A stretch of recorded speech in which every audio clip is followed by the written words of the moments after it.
there's an awful lot of noise out and about again, but this is what Douglas is famous for.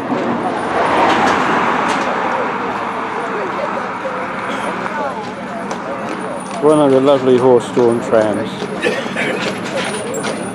dating way back to the 1890s probably.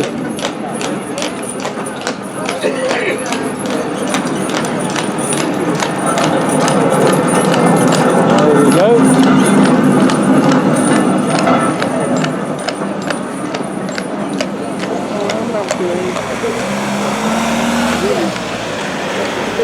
Now, the thing about these horses is they're like most horses. He has been trained to do either one trip or two trips. And when he's done it, it doesn't matter, he will not do any more. And there's our coach coming back. Well, Jackie has very kindly let me run off on my own for a few minutes. This is St John's station. It was. The last time I was here was in August 1973, and the station was still here, and this is where they'd stored all the old redundant railway carriages, which were virtually all destroyed by fire, I think a year later. And then in 75 all the track was ripped up. Unless you actually knew that this was where the station was, there would be virtually no clue. But as for where the track bed went, there is very little clue. So far as I can remember, it went across there on a level crossing.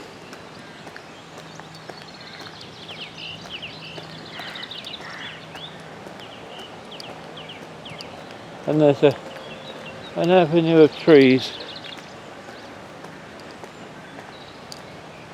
suggesting where the line used to go.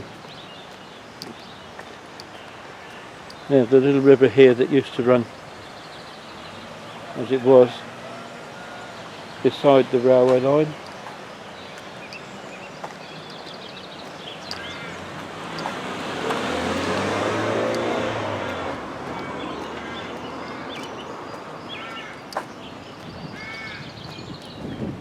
The Manx Northern Railway came in here as well, and it had a terminus cross-platform interchange almost with the main line between Douglas and Peel, which was the first one on the island, opened in 1873.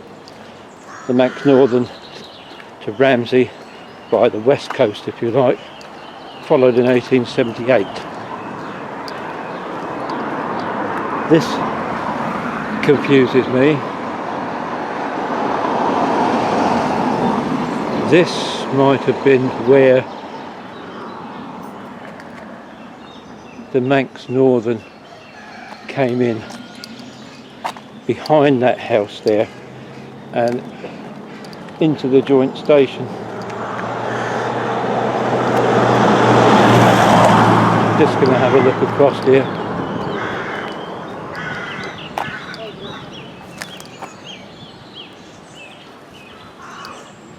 Ah yes, they told me that the old Foxdale railway terminus station building was still extant, and I think, looking at that platform, this could have been where the original terminus for the Foxdale Railway was, and I thought it was on the other side of the road, main road, but there's definitely a platform there, and that is a railway looking building. Just going to walk down here because, oh yes, you can definitely see a platform there.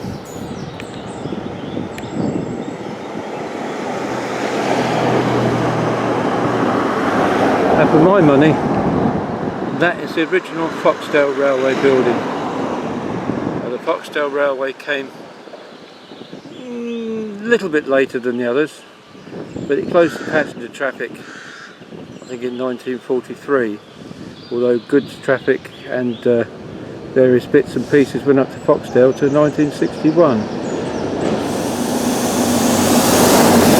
The Foxdale branch wasn't lifted until long, about the 1970s. Everything else from here was gone by 75. So yes, the Foxdale branch terminus station, and the Peel and Manx Northern, as I say, went over a level crossing to the left.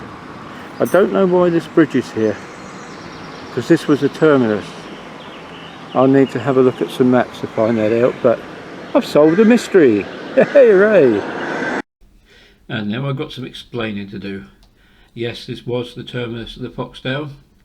The line itself continued a bit further away, looking away from us, to a point where it joined up with the Manx Northern and the Isle of Man railways.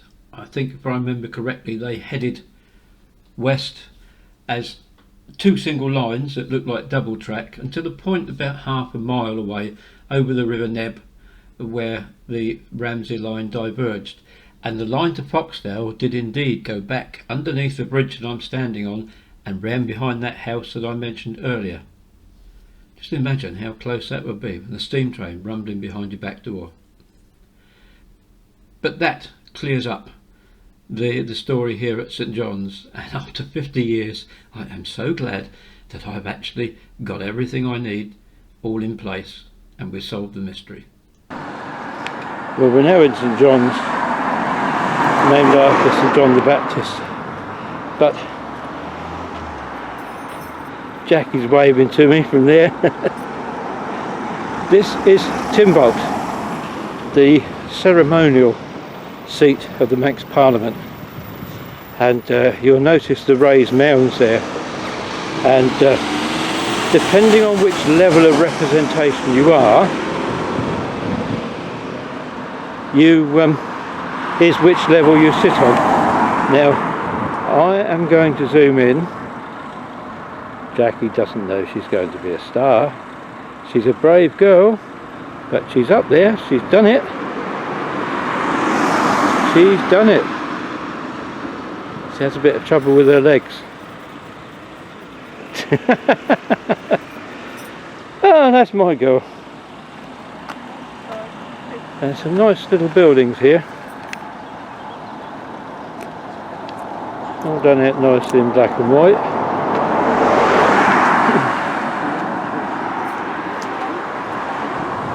The cafe here. That's some toilets, which I suppose I better go and visit. Don't take water tablets.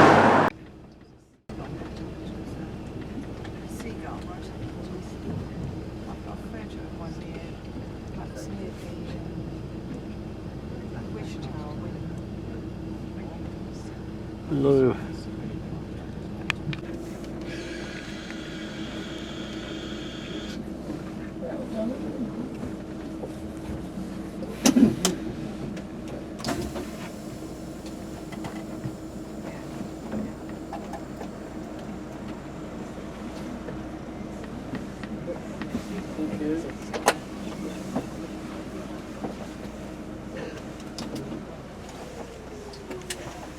It's done us a bit of a favour in a way for those that don't walk so well. You're getting better views. You might not walk right up here, mightn't you?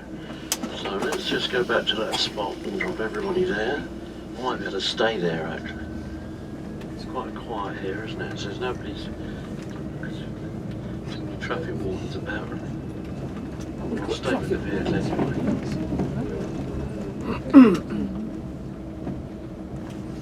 There's only one traffic warden on the island, and he comes to Peel on a Monday. Normally drop the other side, where that red light is, on the other side of that footbridge.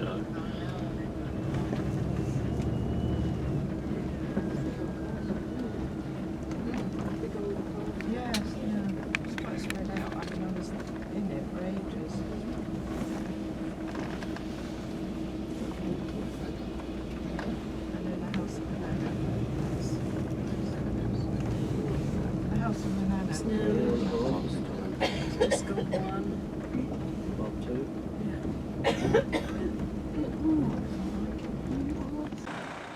I'm standing looking over at Peel Harbour and into Peel Castle. Do you know, it's so quiet, there's nobody about. As soon as you start filming, people start walking in your direction. Peel, of course, the only city on the island, also famous for its biking festival. And the castle itself is on a little island. And as you pan round, you see everything on the hillside. And what pleases me very much, and I can't, oh, excuse me for that little thing, there, which may be about the closest I can get to it, is Peel Station building. This was a grand affair in its day. Lovely long platforms, again the terminus of the first bit of the Isle of Man Railway. And that's basically all that's left to it, apart from a water tower at the other end of what was the station. But the inner harbour is here, and there's some Viking longboats moored at the other end.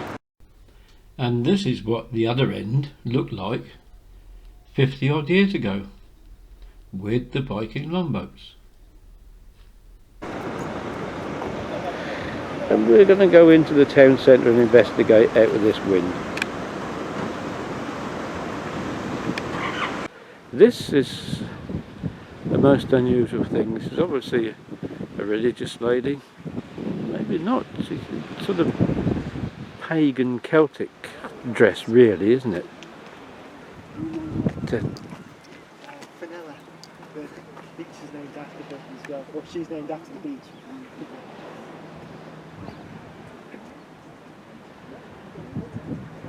Vanilla. Vanilla. Well, that'd be unlikely.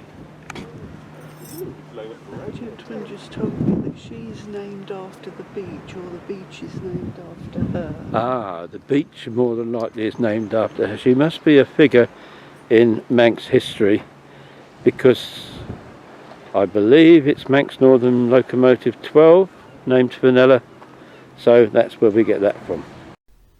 Right, more proof that relying on memory and guesswork alone turns you into a gibbering idiot. Let's put the record straight here. In 1823, Sir Walter Scott published his novel Peveril on the Peak, and Fenella was a character in that novel. It was centred on Peel.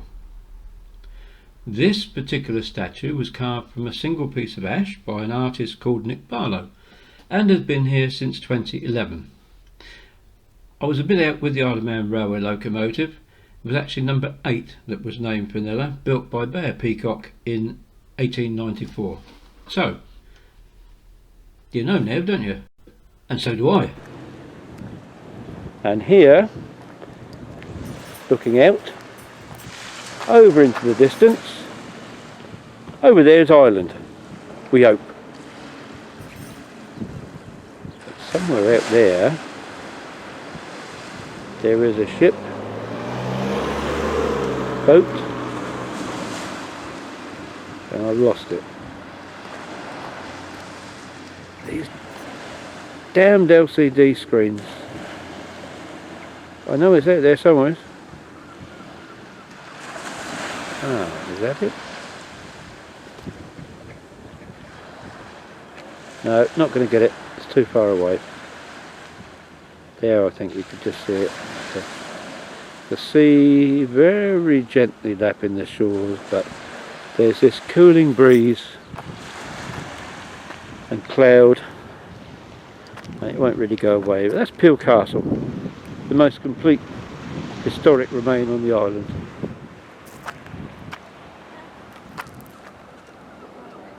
There.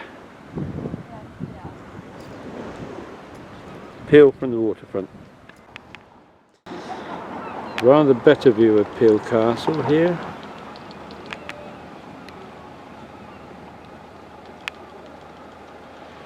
Lovely.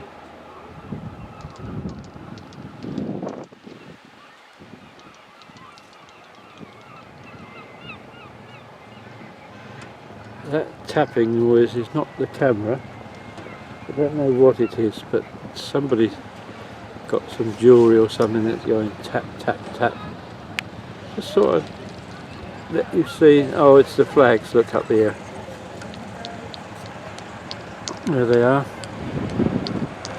Just thought, see that considering its size, got a very nice sandy beach here, which in the summer I'm sure will be absolutely crowded.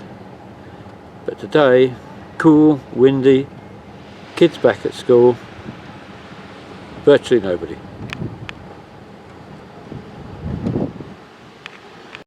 But before we go into Peel itself, I thought it might be nice to have a look at a series of photographs that I took back 50 years or more ago, on 2 or 3 different days when we visited Peel. Provides quite a nice contrast, doesn't it? Shows you just how busy Peel could be. Sorry about the quality, time doesn't do photos any good sometimes. Strand Street, the sign says. We've come off the seafront where the world and his wife is blocking up all the coffee bars, and well, the one coffee bar, the one fish and chip shop, the one ice cream parlour. And we found this little side street, which we could only assume would once upon a time have been fishermen's cottages. But look at the contrast here and the different colours. This is lovely. And it continues up through there towards the city centre. But look, those are modern buildings up there. Don't be fooled by anything. But Jack is just pointing out now. That's very interesting because it's all fitted with modern bits and pieces on the front, but the main building is probably got to be 19th century as you go back in time. But you've got all these little houses there and along here. Definitely, I would say the old fishing quarter. Not so sure I like the pebble dash, to be honest. I'd rather like the different colours, but nevertheless, rather a nice little quarter to end up in. Here's another delightful old building, 1643 this one. Then we ended up in this very unique little coffee shop. It's actually a bicycle repair shop with a cafe attached to it. We had a very nice coffee and tea cake, and the lady kindly allowed me to film there, so here we are.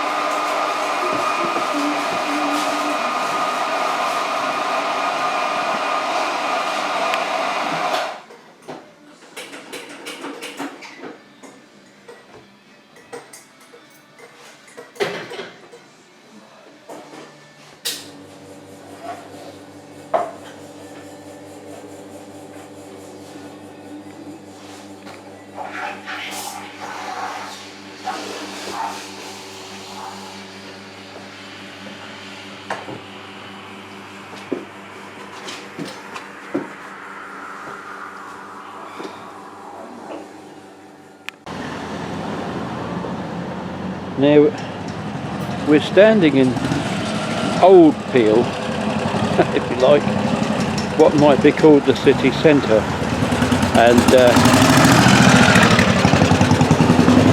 but there's a lot of no parking zones and one-way streets, and trying to make things into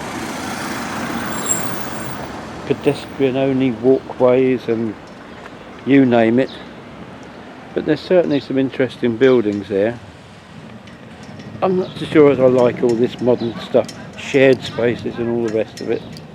But anyway, here we have the ruins of an old church. We'll go and see what that is. I don't know what that is. There's only one way to find out, because it also gives you the chance to have a look. This is some of the oldest parts of Peel. I do like this, what I call bottle glass in the window. Here we are, St Peter's Church. It overlooks the marketplace. Now that's what it used to be like with the picture on there.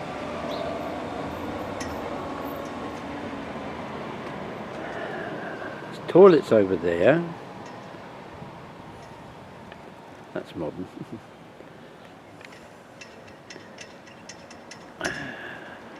Much use made, of course, here of the local red sandstone. There's the Peel Castle Hotel.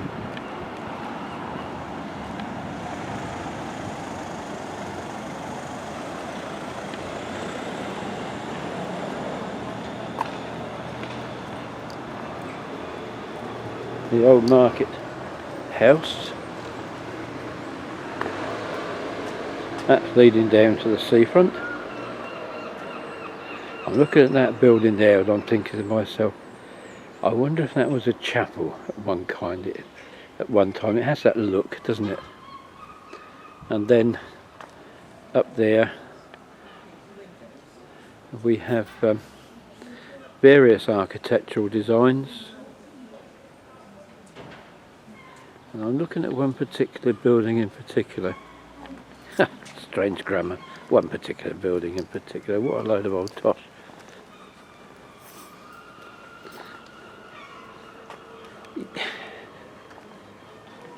That one's got a sort of a medieval, excuse me, medieval style to it.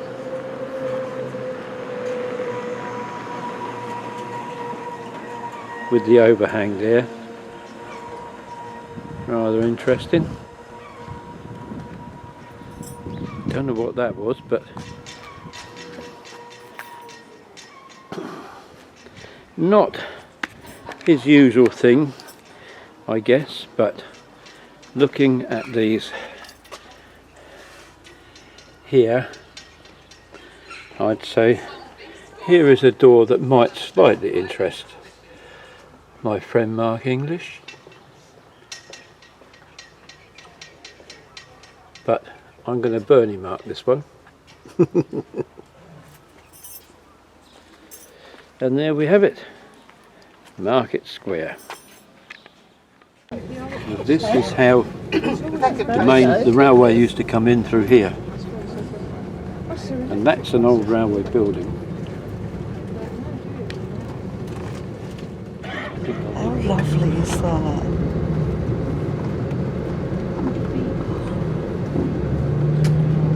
Cloud is still. That was the top of there, yeah. Can you see the other thing as well? I think the cloud formation like that makes it. It's almost as though the hills don't want the cloud to go. Yeah. Got a few black spots.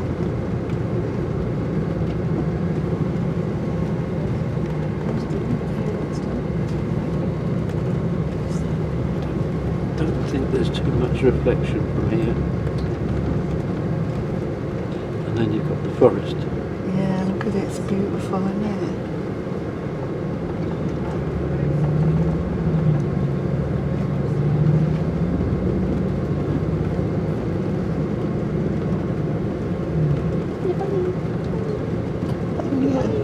Oh yeah, I saw that.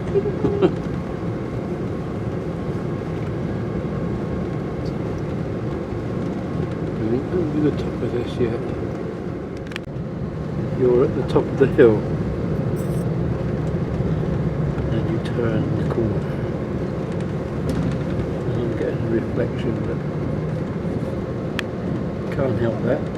Something I'll have to forgive.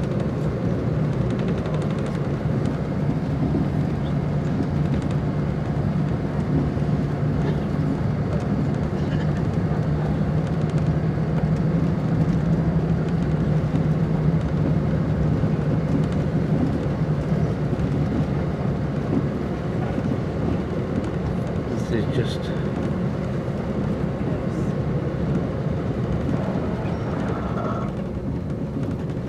you come round the top here and you look over there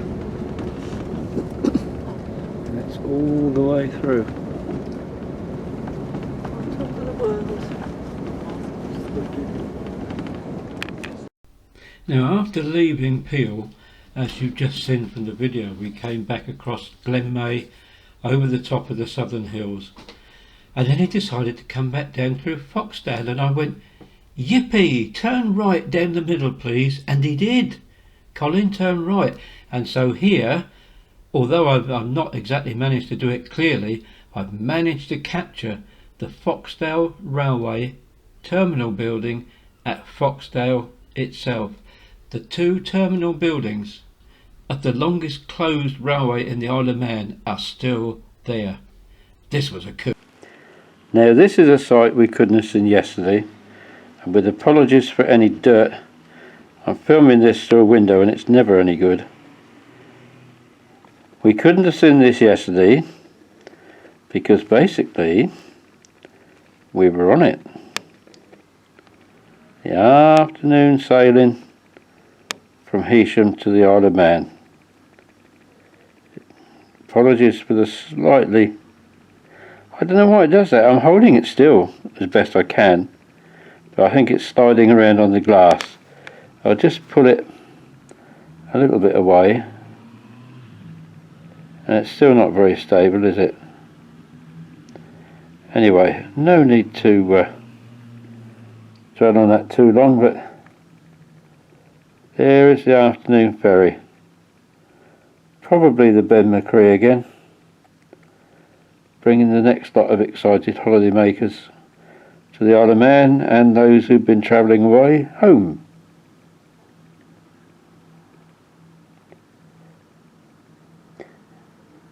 It's gone out of focus. I'm going to have to get myself a new camera.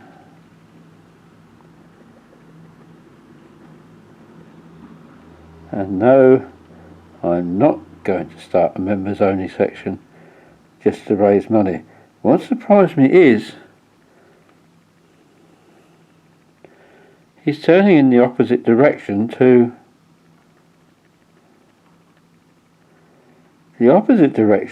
the harbour. He's surely not going to reverse all the way in.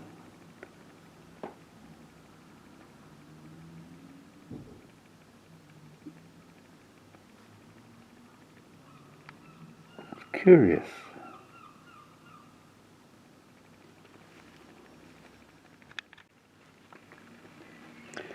There's an old saying that says steam gives way to sail, and the ferries had to turn broadside, and I'm wondering if it's because of that, which is a fishing boat.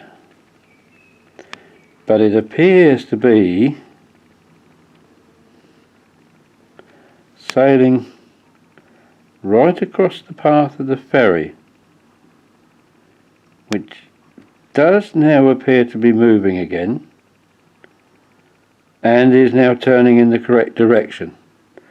And I think what's happened is that ferry, if you can imagine it, has had to brake as best he can, because otherwise if he'd have carried on at that speed he would have been on a collision course with that boat. And I have a feeling that the harbour master and Coast Guard will be having a word with the skipper of that.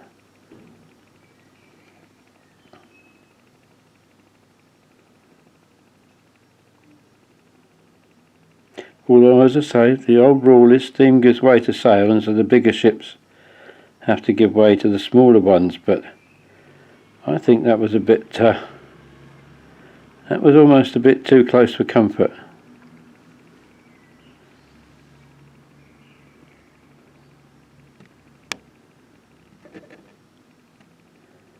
Looks like there's quite a few people up on the front there.